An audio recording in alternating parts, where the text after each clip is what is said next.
Me? Me? You terrible excuse for a scientist! It's the void! It will consume this world too if we don't stop it right now! Everyone, get outside the room, now! Lila, activate the failsafe! The void, it won't stop!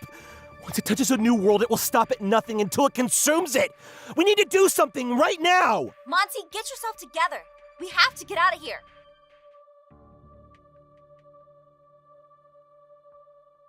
Lila, do it now! Close one. What did you do, Polly? Probably some second-rate dimensional rip. I heard that. That's some thank you for saving your crazy butt. Polly, you're okay. Is Tommy? He's fine. That pocket universe will hold in whatever comes out of the portal. Should hold whatever comes out of the portal. You don't even know what that is, do you? I know when something requires me to activate the failsafe, that's for sure. You said that was a pocket dimension? Since when did you have the tech or know-how to make one of these? It's not like you're the only one with a brain around here. Pocket dimensions are trivial science, you dimwit. If the world wasn't in absolute danger, then I'd be waist-deep in plagiarism accusations. But as it stands, we have far more pressing issues on our plate. I'm going to take that as a truce. Now come upstairs. I have a feeling you're just dying to tell us what in the quirk that cosmic sludge was. She's right. We need to talk through all this.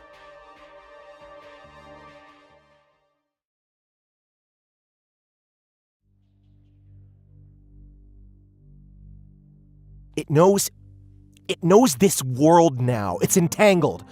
Quantum millisecond versus universal gigabyte pressure and thermal viscousness, weighted with the void compression monitor. Hey, old man. It sure sounds like you've got your fair share of problems going on over there, but some of us are still freaking out about almost getting caught by whatever that was. Plus the flux discombobulation, then...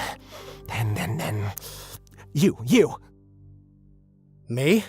Yes, you. Who are you again? Better question, where are you from? I am Lawrence of Phoenix Drop, formerly Metelli, and the personal guard of Lady Aphmau. But not this Aphmau, apparently. This is Lawrence. He's not from here. Obviously. From a world like this, but not this world. Lost, but not a dimensional traveler. No void burns either. I guess that's one way to summarize the last few days of my life. And has this been a frequent occurrence in this world too? Oddities like this, misfit travelers, generalized high strangeness? There have been sightings of strangers wandering into towns, acting at least odd, at worst violent. From what I can tell, they share similar traits with a void-burned figure Lawrence fought off in the woods. So it's already here then. Or rather, it's already started. What's coming? It's a lot to go over. Well, can you give us the 2-sentence summary? I've got experiments I'm running this afternoon, and I'd like to know if my day is ruined or not. If we're not careful, there soon may not be a stable world to experiment upon. What? What do you mean by that? Mozilla, please explain yourself. Slowly. My research, my life as a scientist ended once I returned to my old dimension. At first, my former work seemed almost trivial.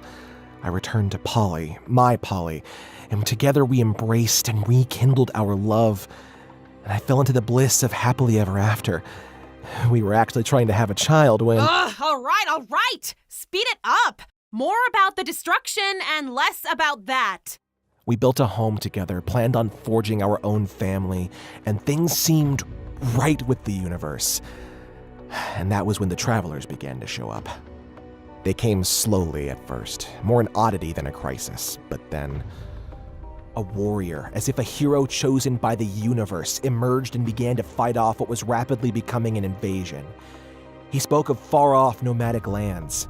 It was clear that he wasn't from this world, and yet he held no void burns. The same as your prickly boyfriend here, Aphmau. Wait, what? But this warrior was not alone in his arrival. I don't know if he brought it with him or if it was split off from him when he came, but regardless, the warrior had a shadow, an inverse of himself.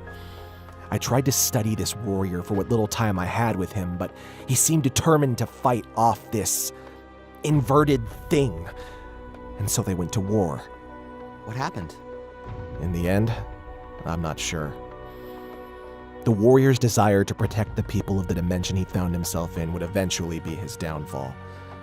He sacrificed himself for a single villager, and the inverse struck him down. In an instant, the balance of our world was thrown off. The inverse raised his sword in the air and then fell into the world. A deep, terrible, colorless void sprouted out from where he stood. It spread and spread and spread. I reformed my lab, began running experiments, started to test any avenue I thought might be able to stop what was happening. Yeah, looks like that really worked out for you. I was forced to refocus my efforts upon a last resort, the idea that I might be able to help the people of my dimension flee to another. Using a gateway portal and the power of several dozen towns, I was able to activate a dimensional hop to a neighboring world. You went to another dimension? Back here? Or an entirely new one? A new one. I wish I could tell of it, but when I entered that dimension, there was nothing left to discover. It was colorless, broken, suffering from the same plight my dimension was. And soon, I fear this dimension and many others may fall upon the same fate. How so? We quarantined that little leak. Unfortunately, we may be dealing with something larger than a leaking portal. Polly, can I borrow a whiteboard? Ugh, fine. Lila, we need a whiteboard in here!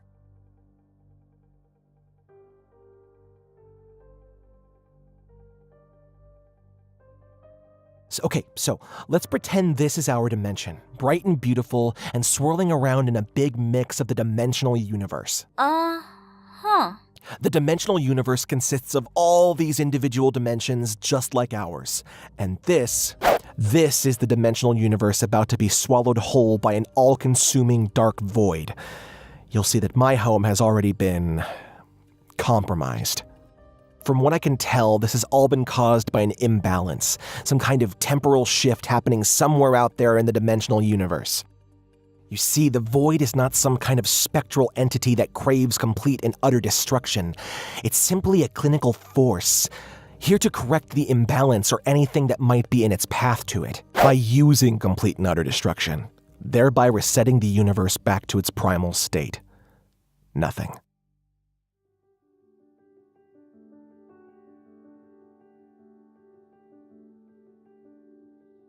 And what proof do you have of these claims? What academic journal have you published them in? Have they been peer-reviewed?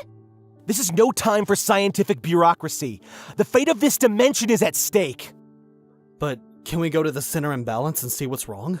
And maybe fix it? No, my dear young fated-for-death dimensional warrior. I haven't hopped into any other dimensions for the same reasons you saw come out of that portal.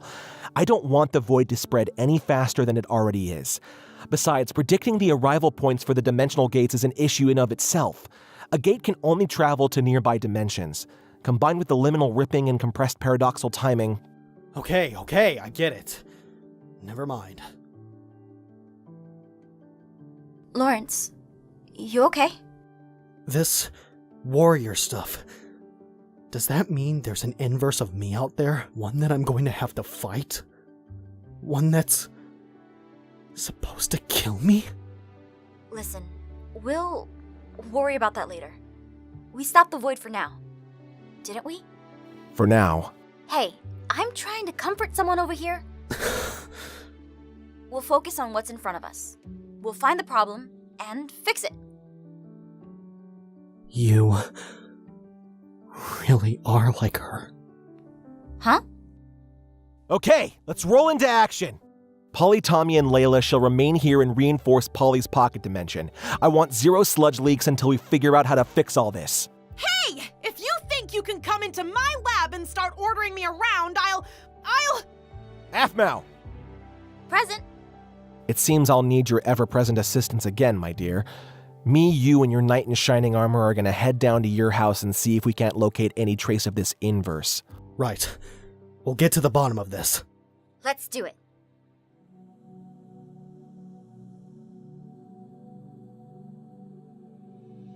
So, on the off chance we do locate this inverse thing, any chance you could tell me a little of what I could be in for? You mean if you have to fight? If it comes down to that.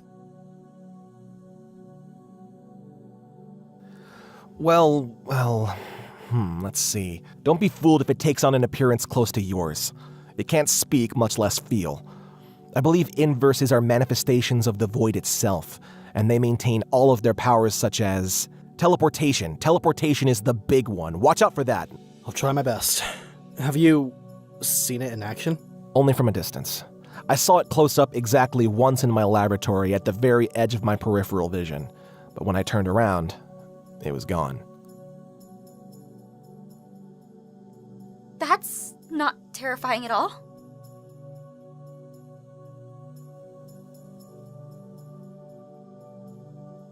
Hold strong, Lady F. Just Aphmau. Everything will be alright. Especially with me by your side. Thank you, Lawrence. Newton's ghost!